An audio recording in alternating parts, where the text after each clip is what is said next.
everyone, welcome to You Talking to Me, the Euranet Plus debate. This is the last debate of the year, another year in which the management of the so-called refugees crisis has been one of the main challenges for the European institutions. Since this crisis started, and especially after the terrorist attacks in Europe, racism and xenophobia have been on the rise. Some European politicians, including some heads of the state and members of the European Parliament, have contributed with inflammatory comments to this strong anti-migrant sentiment. As a consequence, violent acts targeting asylum seekers and migrants have increased. In Germany, for example, last year, authorities registered almost 1,000 attacks against asylum homes. According to the European institutions, the fight against hate speech is one of the top priorities. In fact, this is one of the main points of the report on fundamental rights in the European Union in 2015 that has been approved this week here in the Strasbourg plenary session. So to discuss about this topic, I would like to welcome our guest today, Soraya, member of the European Parliament from the Socialist Party. Welcome. Thank you. And we also have Monika Hohlmeier. She's a German member of the European People's Party. Welcome. Hello. Thanks both for being here. So, as I was mentioning this report that you have voted yesterday in the plenary session, a majority of members of the European Parliament have asked to member states to not contribute to fear and hate speech with these racist comments, with these inflammatory comments. Some of the controversial statements were made by top-level politicians. Some of them they were head of states and presidents whose parties are members of the European parties, including your parties, so Socialist Party and the European People's Party. So my question is, has been the answer of the European institution strong enough against these kind of attitudes, and what can we do? I think we need different answers. So the European Commission has launched for anti-radicalization the so-called RUN network, where they try to inform member states being not so experienced in this area. A second issue is that we are always a little bit reluctant in the issue of framing the freedom of speech, freedom of media. So we always are a little bit reluctant to have a frame for this kind of values.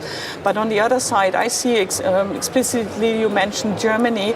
We have in Germany a huge debate against hate speeches, because we see extremism rising and extremists using from the right, from the left, religious fundamentalist Salafists using hate speeches in any kind to try to move people in more extremist opinions. And there we have to be very clear, there is no way how we can accept this, because hate speech is really not a part of freedom of expression of opinion or freedom of press or media. Hate speech is really something raising extremism, trying to attract people for extremist opinions, for intolerance, for even violent attacks against people of other opinions.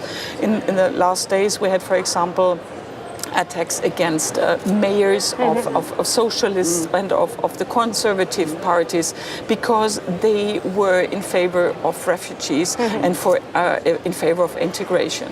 I would like to give some examples so viewers know what we are talking about. For example, Viktor Orbán, Hungarian Prime Minister, whose party is member of the EPP, considers Muslim migrants as a threat to Christian values. Or the Czech President Miloš Zeman, his party is member of the Socialists. He said Muslim refugees would seek to implement Sharia law.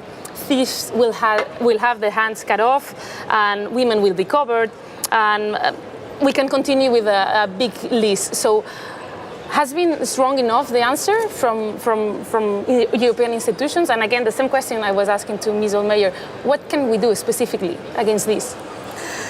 I mean, what we are facing now are extreme groups and politicians also using our democratic values and putting them on a challenge that we have to discuss, of course, and find solutions how we can, in a democratic, to keep our democratic values very valuable, but how can we, how can we use them and strengthen our democratic values and not to be used by these extremists, of course. And I don't know, I think as a start, it can be good enough. But I strongly believe that we have to fight these kind of hate speeches, high politicians, expressions, and spreading fear in our societies has to be mainstreamed from our point of view. And we have to find and argue what kind of society they do really want and what it does to a society as a whole. And I think, and we can see that the language also among established political parties have been influenced by these extremists because the populism, extremism has, they are very strong strategic planning what tools they are going to use and how to spread this fear in the society. I mean, we know this strategy from before, creating fear, build on lies, becomes truths for the mainstream.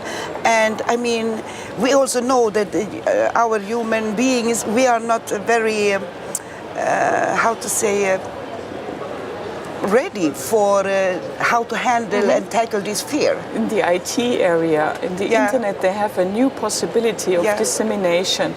The council already, the member states already decided in 2008 on a framework against public incitement to violence or hatred directed against a certain group of people defined on the basis of race, color, decent religion, belief, national or ethnic origin, public dissemination or distribution of tracts, pictures or other material to incite violence or hatred against a group. The problem is that the implementation in the member states, if we see this area of hate speech or dissemination of material that is asking for violence against other political groups or religious groups, they are disseminated in the internet via social networks.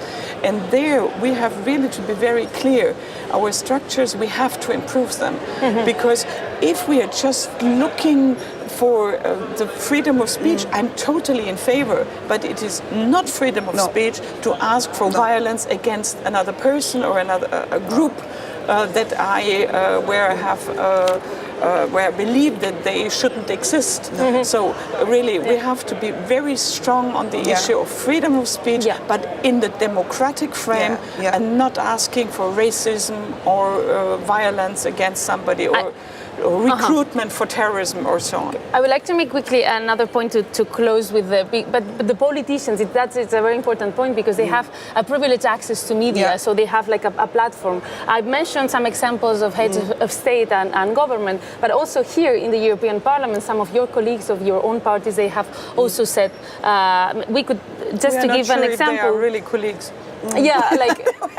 At least members of the same party. So just to give an example, Georgie Shoplin from EVP suggested to put pig's head in the Hungarian border, so they would get that what was a Twitter comment in order to scare refugees. Because of course many of the refugees. So things like that. I mean, we could give many examples. So I think that a lot of head of states are under pressure of these extremist groups. We see it in France. If you see official statements of the socialist governments, you couldn't think 5 years ago that a government would have such a statement. So they are very under pressure of the populists, and this is our problem even in the media. We have to see the fear of some parts of our population to lose something if people or if migrants are coming. We have to do everything on integration. I'm really coming from a part of Germany where we had 2 million people going in a totally uncontrolled way through my home regions. So people began to be scared. But now Bavaria can afford it, and I would say we have to have a focus on integration, on clear rules. First rule is a migrant has the same right on security as a normal citizens of any member state. The second rule is we have to do something for integration. For example, Bavaria is now paying 9 billion euro in the next 2 years to integrate those that are living now in the Free State of Bavaria. So there are not only the bad examples, there are really good examples. And we are only talking about the bad examples. We should try to give good examples to make people aware it is possible to do something. I think it is a very important point that we should not put too much attention to the fear and to the scary parts, that we should highlight the positive development also in this. But when it comes to colleagues or non-colleagues or people using their position in the parliament to and use the freedom of speech in a bad manner, in a really disgusting manner, it should not be accepted in the parliament. And it does not have a political, it shouldn't have a political color, because this is, as a politician, our responsibility to demand non-tolerance to this, and there should be sanctions, of course. And this is what I said before, that it has changed, and the extremes had an impact on established political parties also in how they use their language. So the process of a normalization of this is progressing. And so I think it is our responsibility as politicians, as MEPs, to highlight this. Despite political color, is no acceptance. We have to stand up for our democratic values, because otherwise we can lose. The loser will be we, who are normally defending democracy values. But do we have enough tools, or do we need to review the tools or create existing tools to avoid this? I think we have tools, but we have to make use of them and we have to improve them. I think, for example, we know that we could work better in a better way together. We know that, for example, we can explain our populations that, for example, if we want to have safe external borders, it is not possible for Sweden to have a control over French border, Spanish border. This needs Europe to act together, to have an exchange of information. And to be very fair, we have to be against racism and radicalism. But I think it is very important also. Only one phrase. But we have on the other side to be very fair. If there are problems with migrants, we have to name them and we have to solve the problem. Not to be quiet and not to say don't talk about it. We need to talk about it. We have to integrate them, and not to say we don't want to talk about it, because then the racists have good chances to misuse the problems of integration. Yes, and I think it is also a responsibility for the different political groups to take care of this internal. If there is a colleague like in S&D group, I think it is a responsibility for the S&D group, political group, to tackle this problem and really have a regulation that shows that you've broken the honor of our political group. We cannot accept this. A warning. And I think it should be the same for the EPP, for all political groups. So some sort of code of conduct. We have a rule of law mechanism that was proposed and decided by S&D, ALDE, EPP together, and the Greens. So a lot of groups in the European Parliament asked the member states and the Council to realize a rule of law mechanism that would allow that really every member state have to accept European values, have to accept European laws, because the member states themselves, they decided it together with the Parliament. Let me include in this debate a question coming from one of our radio members of the Euranet Plus network. Is a question coming from Germany, from our colleague Claudia Nopke from Radio AMS. Hello, everybody. Although we in Germany are sensitive and strict in punishing when it's about racism and defamation, we are also still very dedicated to free speech.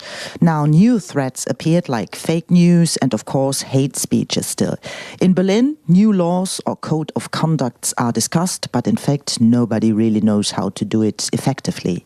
Ideas like special authorities for identifying or tracking propaganda are mentioned to meet the existing law standards more strictly, then to ask the big players like Facebook for cooperation. But then there's also the question question of where does the right to freedom of opinion ends and where criminal behavior begins. So where should we draw the line? We already mentioned freedom of expression. Of course, this is a very tricky and complex debate. As our colleague was asking, where is the red line? I mean, when the freedom of expression should be submitted to other fundamental rights? Yes, but the freedom of expression is not an absolute right. It's not in the category of absolute right, according to the conventions, like the torture. That is an absolute right, that article. And the discussion is very, very sincere because, like in Sweden, the freedom of expression is the oldest legislation we have in Sweden, and we value it very, very much.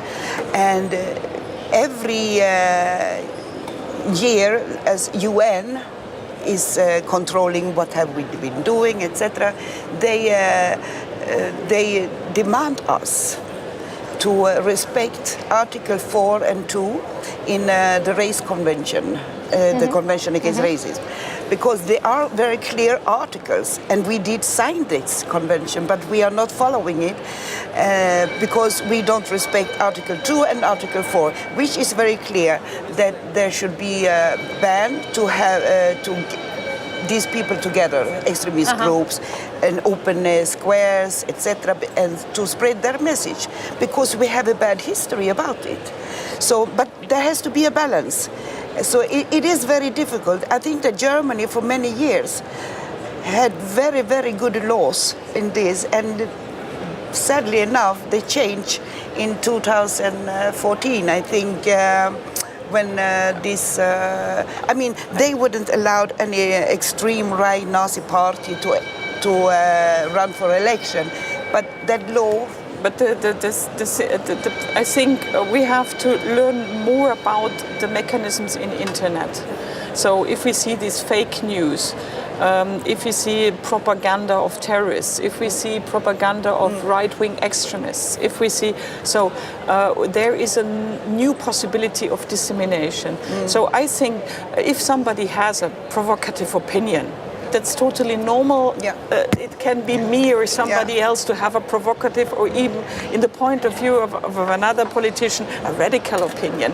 This is not what should be touched by a punishment or by criminal law. But if you are disseminating material, for example, to attract young people for terrorist ideas, or for really radical extremist violent movements, and there behind you find a structure where they try to win the young people or somebody by an NGO that seems to be very nice, helping those young people, and in the back door then you find what they are doing and how they attract them by internet. So if you find structures behind, if you find a group behind that tries to attract somebody for violent extremist or for terrorist ideas, then you have to start to work on this. And this fake news is really just to tell lies to population. Yes, but and we to also give have a wrong to be, impression that there is a structure behind. It's not a radical idea or a radical opinion by one person. There is a structure behind that tries to manipulate the population. I'm afraid we need to leave it here because we are running out of time, and you need to go back to the plenary. I wish you nice holidays, and I hope next year it's not going to be as tough as this year. Thanks so much for your participation, and thanks for watching One More Week. Thank you. Thank you.